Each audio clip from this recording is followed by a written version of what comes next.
بہار محفل میں آنے والے تمام مہمانوں کا شکریہ ادا کرنا چاہتی ہوں جنہوں نے اس محفل کو زینت بخشی۔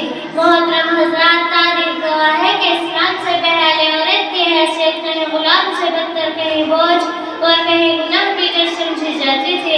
عرب معاشرہ میں بیٹی کو ذلت سمجھ کر زندہ دفن کر دیا جاتا تھا۔ عورت وراثت سے محروم تھی بلکہ خود وراثت کا حصہ سمجھی جاتی تھی۔ نکاح اس کی مرضی کے بغیر صرف سودے بازی تھا۔ ہندوستان تہذیب میں بیوہ عورت کو شوہر کی چتا میں جلانے کا رواج عام تھا۔ عورت کو ناقص اور کمتر مخلوق مانا جاتا تھا۔ یونانی اور رومی معاشرہ میں عورت کو حسن و لذت کا استعارہ تو بنایا گیا مگر اس کی عقل اور رائے کی کوئی وقعت نہ تھی۔ یہودیت و عیسائیت میں عورت کو گناہ کی ماں قرار دیا گیا۔ کلیسا صدیوں یہ بحث کرتا رہا کہ عورت انسان ہے بھی یا نہیں۔ عورت کو علم و تحقیق کے دروازوں سے دور رکھا گیا۔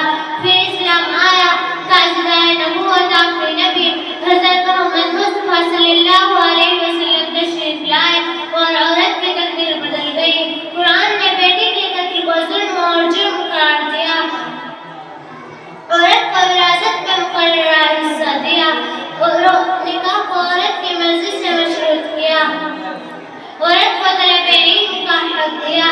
اسلام نے عورت کو ماں کے روپ میں جنت کا دروازہ بنایا، بیٹی کے روپ میں رحمت اور بیوی کے روپ میں سکون قلب۔ اسلام نے عورت کو پہلی بار انسان نہیں بلکہ انسانیت کی معلمہ تسلیم کیا۔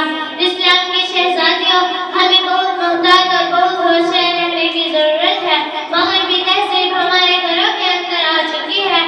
دشمن ہمیں آزادی کے نام پر بے حیائی کے اڈوں پر دیکھنا چاہتے ہیں، نوکری کے نام پر ہماری عزت، اس لیے آج ضرورت ہے اس بات کی ہم قرآن تعلیمات اور اسلام کے پیغام کو پورے طور پر سمجھیں اور اس پر عمل کرنے والے بنیں۔ اسلام سے پہلے عورت ذلت و ظلم کا شکار تھی۔ مغربی تہذیب آج پھر ہمیں وہیں پھنسانا چاہتی ہے جہاں سے اسلام نے ہم کو نکالا ہے۔ اسلام نے عورت کو وہ مقام دیا جو کسی مذہب، کسی